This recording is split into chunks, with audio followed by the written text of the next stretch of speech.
नमस्कार, Jharkhand news live में आपका स्वागत है। मैं हूं अनंत कुमार। जैसा कि जानते हैं कि झारखंड विधानसभा का चुनाव होने वाला है। कभी भी आचार संहिता लग सकती है और इसका चुनाव आयोग द्वारा घोषणा किया जा सकता है। पिछले कई दिनों से झारखंड में जो विभिन्न दल के नेता हैं अपने उम्मीदवारी को लेकर काफ़ी प्रयासरत हैं और जिसमें झारखंड लोकतांत्रिक क्रांतिकारी मोर्चा के जिसके नेता हैं जयराम महतो ने अपना दूसरा सूची जारी कर दिया है, जिसमें करीब 14 उम्मीदवारों की नाम है।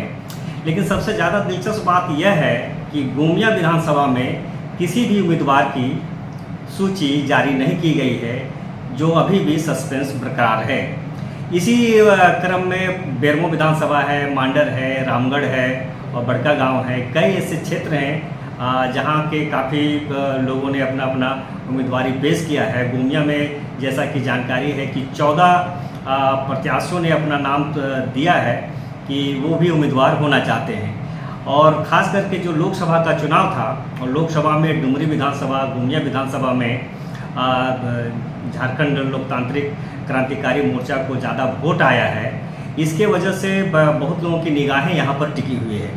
लेकिन अभी हम बात करते हैं कि जो 14 विधानसभा सीट का सूची जारी किया है, उसमें मांडर जो अनुसूचित जनजाति का सुरक्षित क्षेत्र है, वहाँ से गुना भगत हैं, टुंडी से मोतीलाल महतो हैं, धनवार से राजदेश रतन हैं, कोडरमा से मनोज कुमार यादव हैं, बरही से कृष्णा यादव हैं, बरकट्ठा से महेंद्र मंडल है, हजारीबाग से उदय मेहता है, डाल्टनगंज से अनिकेत मेहता है, गोड्डा से परिमल ठाकुर है और गांडे से अखिल अख्तर है, जिनका नाम रिजवान अंसारी भी है।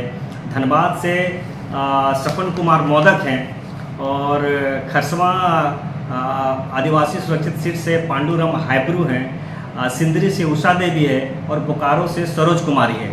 इसके पहले 6 विधानसभा सीट के लिए भी पहली सूची जारी हुई थी, जिसमें स्वयं जयराम महतो डुमरी विधानसभा से अपना नाम का सूची जारी किए थे। दूसरा है जमुआ, जो रिजर्व क्षेत्र है अनुसूचित जाति के लिए, रोहित कुमार दास हैं। राजमहल से मोतीलाल सरकार हैं, तमाड़ एसटी से देवंती मुंडा है, सरायकेला से प्रेम मांडी है और छतरपुर जो अनुसूचित जाति के लिए रिजर्व है वहाँ प्रीतिराज है।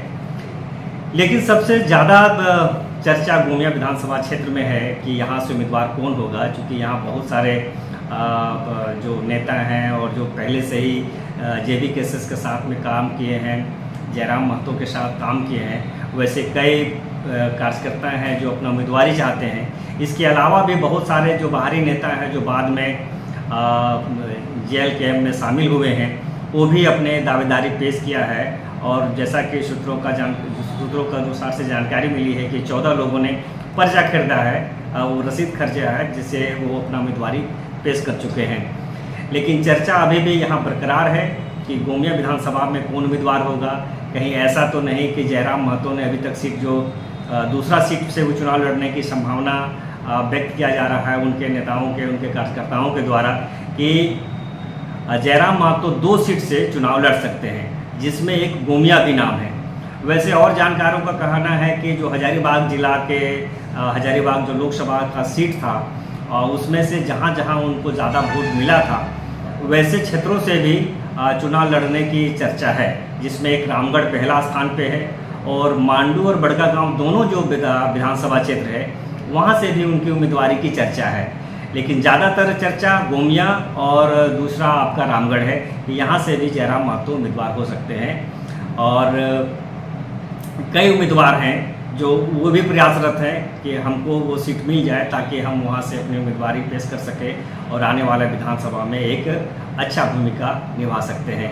लेकिन जो बेरमो है, बेरमो में भी काफ़ी चर्चित सीट है और वहाँ पर भी कई उम्मीदवार आस लगाए बैठे हैं। लेकिन जो जानकार हैं, राजनीतिक पंडित हैं, उनका कहना है कि जो जेबी केसेस के नेता हैं और जो अभी नई पार्टी बनी है झारखंड लोकतांत्रिक क्रांतिकारी मोर्चा के नेता हैं जयराम महतो, वो इस बात के लिए इंतज़ार कर रहे हैं कि पहले अन्य जो पार्टियां हैं, जो प्रमुख पार्टियां हैं झारखंड में, वो अपना उम्मीदवारी पेश करेंगी। इसके बाद से ही ये तीसरा सूची में गोमिया, बेरमो और मांडू और रामगढ़ जैसे विधानसभा क्षेत्र में अपना उम्मीदवारी पेश कर सकते हैं कि कौन कौन संभावित उम्मीदवार होंगे जो सीट निकाल सकते हैं। बहरहाल पूरे झारखंड में जयराम महतो को लेकर काफ़ी चर्चा हो रही है और उसे भी एक अपना प्रतिद्वंदी मानते हैं। पिछले दिनों जब हम यहाँ एक यात्रा में सुदेश कुमार महतो आए थे तो उनसे हमने पूछा था कि झारखंड में जयराम महतो को आप कितना चैलेंज मानते हैं या उनको किस रूप में देखते हैं, तो उन्होंने इस सवाल को सीधे टाल गए और सीधे पत्रकारों से कहा कि और कोई दूसरा सवाल है, तो उस पर चर्चा किया और उन्होंने जयराम महतो पर कोई चर्चा नहीं किया। इसका मतलब है कि वो नहीं चाहते हैं या उनको कोई तवज्जो देना नहीं चाहते हैं या उस पर कोई बात बोल के फंसना नहीं चाहते हैं। इसके वजह से उन्होंने इस बात को कोई सवाल को टाल गए और दूसरे सवाल पे आ गए। लेकिन जो पूरे विधानसभा में और जो झारखंड का जो राजनीति है, राजनीति में जयराम महतो एक फैक्टर हैं और आने वाले चुनाव में वह ज़रूर कहीं न कहीं अपने आप को साबित करने की कोशिश करेंगे। इसी अंदाज पे वो पूरा फूक के नेताओं का जो घोषणा कर रहे हैं, इसी की वजह से गोमिया और बेरमो में खास करके अभी सूची जारी नहीं किए हैं, क्योंकि गोमिया में भी कई बड़े उम्मीदवार हैं जो भारतीय जनता पार्टी छोड़ के गए हैं और एक भारतीय जनता पार्टी के ओबीसी मोर्चा के नेता थे, उन्होंने भी अपनी पार्टी छोड़ी है और उन्होंने भी अपना आवेदन दिया है कि वो भी उनका उम्मीदवार की घोषणा करें। एक डॉक्टर भी हैं जो गोमिया में हैं, वो भी एक अपना उम्मीदवार के रूप में देख रहे हैं और पूरे गोमिया विधानसभा में घूम रहे हैं और वो भी उम्मीदवारी के लिए प्रयासरत हैं। तो कई नेता हैं और कई ऐसे लोग भी हैं जो अपना उम्मीदवारी गोमिया विधानसभा से चाहते हैं। बहरहाल जब तक कि फाइनल सूची नहीं आ जाती है तब तक कुछ भी कहना अभी जल्दबाजी होगा। आप देख रहे थे झारखंड न्यूज़ लाइव, मैं हूं अनंत कुमार।